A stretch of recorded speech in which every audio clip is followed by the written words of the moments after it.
Have you ever tried to force yourself to be happy? You've tried to see the positive, you've tried to be grateful, you've tried to avoid being sad, and yet it doesn't work. Our lives are the easiest and most comfortable they've ever been in human history. So why do around 45% of people consider themselves unhappy?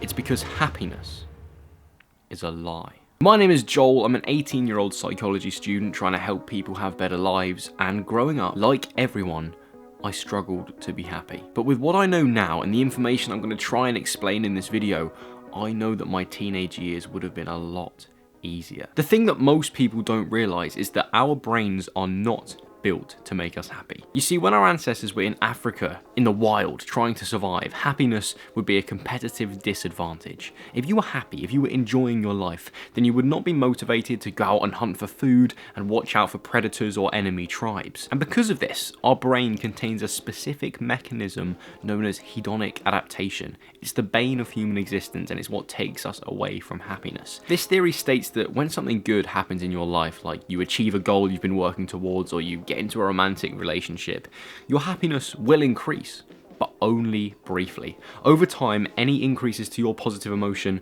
will definitely move back to baseline. And that is how our brain survived in the wild when happiness was a disadvantage. And unfortunately, it's this reason, it's hedonic adaptation, that makes the normal sources of happiness in modern life really insubstantial. I'm talking about things like food, like money, and other material things like cars and clothes. They just don't work. They might make you feel good for a moment, but they do not create happiness that sustains itself over a long period of time. I see these things as simply sources of pleasure, where in the end they make us feel dissatisfied. If those things work for you and you incorporate them into your life and you can have some deep sense of joy, then that's great. I'm so pleased. Click off my video, it's clearly not for you. But if you are like me and you find instant gratification really unsatisfying and you feel this desire for something more, something deeper, some deep positive emotion in your life that sustains itself over a long period of time, then we need something different. Me personally, over my experiences of the past couple of years, I've come up with a psychological framework in order to approach life to gain deeper,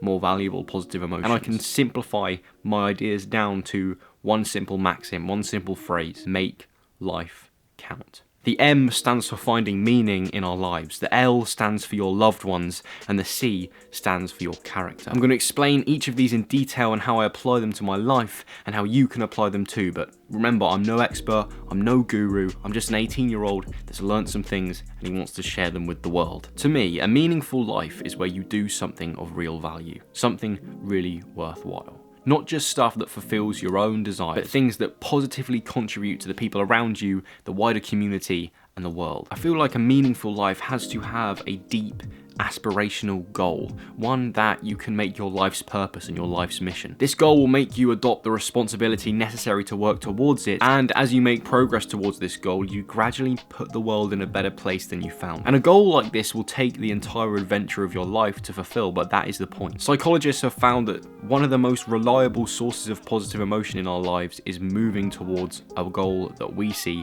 as worthwhile. But what big aspirational goals require is work. And work is hard.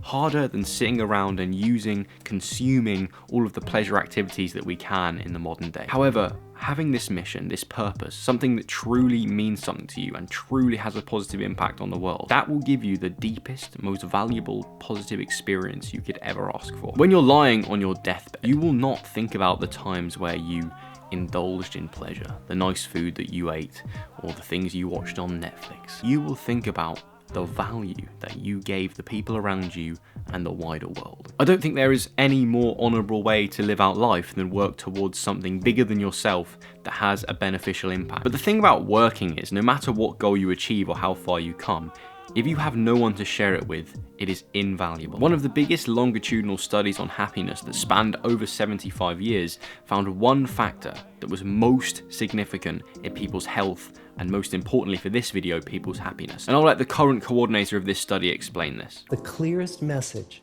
that we get from this 75-year study is this: good relationships keep us happier and healthier. period. The people you love around you are the ways to find sustainable happiness. Your social relations are incredibly important, so you should prioritize them. Serving other people around you brings the most important parts of life. You're innately a social animal, and I've talked before about the importance of social stimulation for our psychology. The path of the lone wolf may seem tempting, it may seem glorious, it may seem heroic, but the thing that they leave out when they explain that character trait is that the lone wolf is probably really sad. And the fact is, if you had everything you could ever want, you would not be happy unless you had sustainable, rewarding relationships around you. However, what about the relationship with yourself?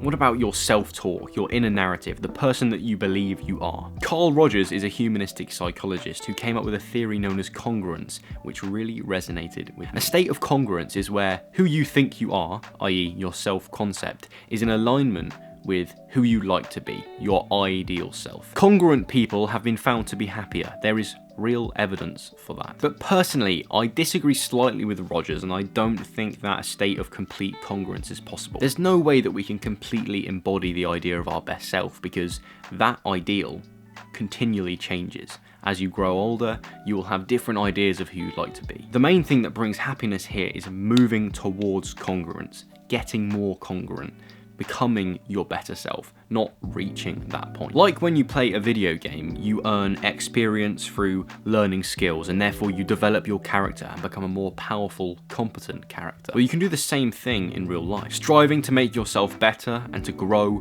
has massive implications for our psychological state. Building self-respect through the things that you do and the person that you are is an easier route to self-worth than spending hours in the mirror repeating affirmations about how great you think you are. Life is a journey about figuring out who you are, about tapping into that potential that lays dormant within you to become whatever or whoever you'd like to be. Your character is what you say to yourself when you feel like you want to quit, when everything seems to go wrong, when no one seems to be there to support you.